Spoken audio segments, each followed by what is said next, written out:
Shabbat Shalom, my friends, and welcome back to our weekly Torah conversation. Our Sedra is EMOR, beginning with Leviticus 21, verse 1 and following. A word of caution. I am trying out a new microphone this week. This is the new microphone and a new setup. The microphone is called a Yeti, and a Yeti is a mythological beast who apparently lives in the snow-swept Himalayas, and they even have pictures of Yetis on the box. I don't understand the connection between my new microphone and a Yeti, but I will ask you this at the end of this recording. Please let me know, was the sound quality better, worse, no different? Do you prefer the other setting? I need your help, then I'll make a final decision. Okay, to our text. We are continuing with the laws of holiness found in the closing chapters of the third book of the Torah, Leviticus. But now we are talking about that holiness, that Kedushah, which surrounds the Kohanim, those descendants of Aaron who serve in the status of the role of priests. Please note, the Kohanim do not have the privilege of giving up the obligations that are theirs.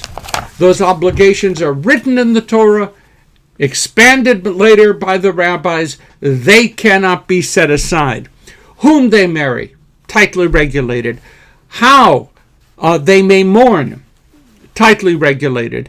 And even what to do if the Kohen has a physical limitation or a disfigurement, that too is tightly regulated. So a story. I attended a funeral many years ago in Chicago. I entered the chapel with my family, sat down and waiting, of course, for the rabbi to appear at the designated starting time. A door opened in the very, very front of the chapel. Actually, the door didn't open. Half the door opened. Dutch doors, half open. And behind that Dutch door, like the Wizard of Oz, stood the officiating rabbi. He wasn't actually in the chapel. He was outside under some sort of overhang. At the end of the service, the upper half of the Dutch door was shut. The rabbi disappeared, never to appear again that day, certainly not at the cemetery. Okay, faithful students of Torah, what was going on here? Right, he was a Kohen. He was not permitted to enter a room where a body was. So he couldn't be there, or he would be rendered ritually impure. So he stood outside. The Plough Torah commentary elegantly explains how kadosh, holy, and tahor, pure, works as the flip side of tameh, the world divided. Tameh, tahor, pure, impure. Kadosh, also sometimes tameh, holy, impure. Impurity, as far as the Torah concerned, can be transmitted like a contagion. Although unlike a biological contagion, there are limits to the extent to which the impurity can spread from person to person.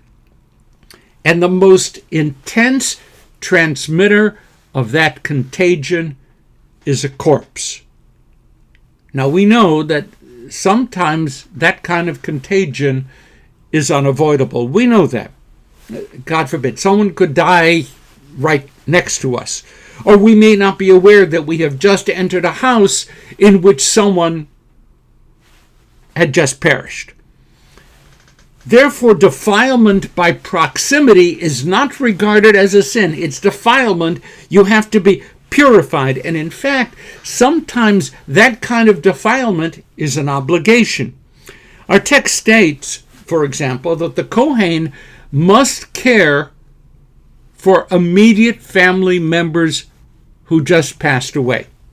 Rashi points out that also that if someone dies and there are no known survivors or relatives who might deal with the burial, or if there are no other Jews around who might deal with the burial, that is a mate mitzvah. That is a person who died, and there is a mitzvah, an obligation, even for the Kohen, to be rendered impure so as to care for the dead.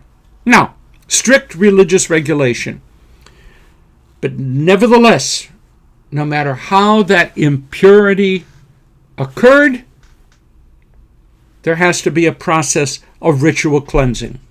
All right. Now, how close is close? That is to say, how near does one have to be contaminated? A Kohen cannot go into a cemetery. Can a Kohen stand outside of the cemetery, outside of the fence?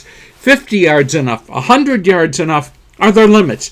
That question actually caused a great deal of trouble for El Al Airlines a number of years ago. Some Haredim vigorously protested that the El Al flight on which they were was moving over cemeteries. And even though they were at 30,000 feet, they believed that the impurity rises in a straight line, and that therefore they were becoming ritually impure by flying an El Al airline. Obviously, that was totally intolerable. So, what did these people do as a form of protest? They brought body bags on board and literally zipped themselves into body bags while the plane was departing Israel until it got over the Mediterranean.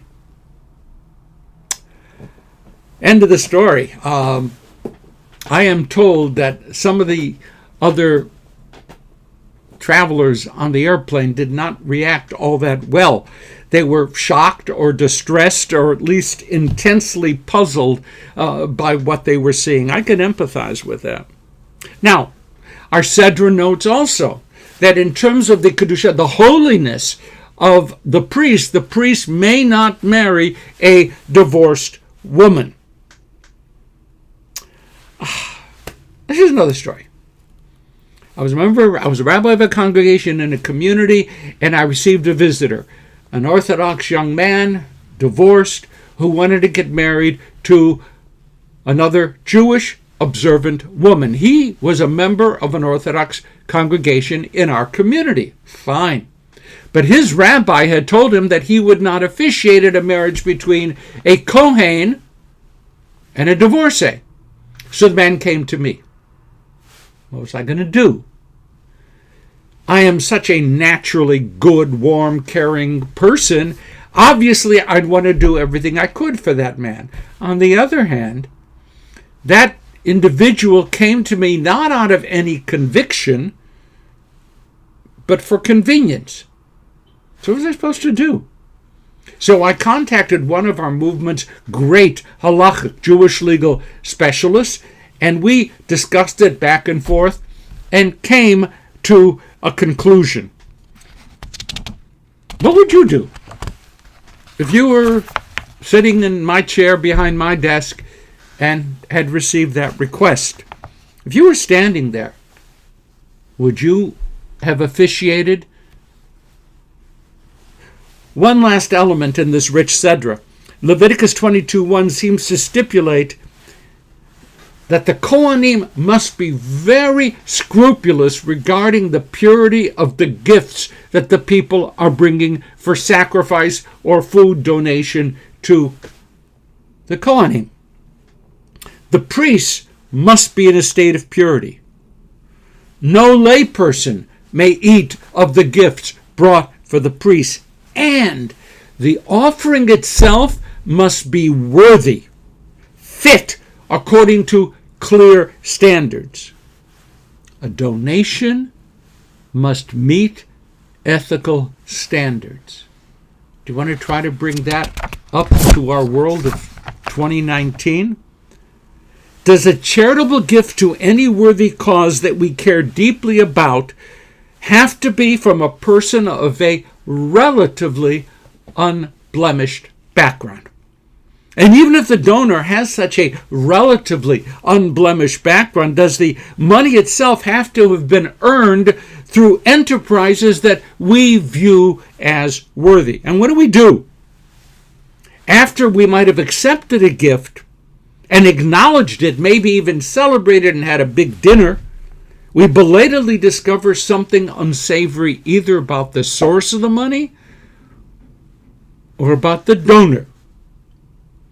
The response to these dilemmas vary radically in our community. Some institutions have kept the donated funds but removed the name of the donor from donor plaques. Some have returned the funds and removed the plaque. Some, quite recently in fact, have declared that from this point forward, they will never again accept a donation from this particular donor family. Some claim that when a person who has done things which are perhaps unsavory brings such a gift, there's something redemptive about it. And maybe by refusing to accept the gift, we are blocking the way to tshuva and to personal redemption. Others say that if we accept a sullied donation, our institution, our cause is similarly sullied. And some, these are really nasty people, some point out that most of the major fortunes in these United States were made originally by individuals engaged in unsavory, unethical, immoral, and very often illegal activities. And yet, we celebrate their gifts to this very day. The Torah mandates us to be scrupulous about sacred donations. So, I have to confess, I am sympathetic to all the possibilities. There are so many different values and concerns interwoven in what would seem to be such an easy category. From whom do we accept gifts to our charitable causes? What would you do? What policy does your synagogue have, or any other 501c3 have regarding donations? And by the way, have you ever discussed this kind of a question with your children or grandchildren? Well, that's it for today. I'd love to hear your responses to all the questions. First of all, about Yeti. How did that work for you? As well as, how do you pursue holiness in your most important relationships and concerns in your charitable giving? And please, by hitting share, bring others into this incredibly relevant conversation. Shabbat Shalom. See you next week.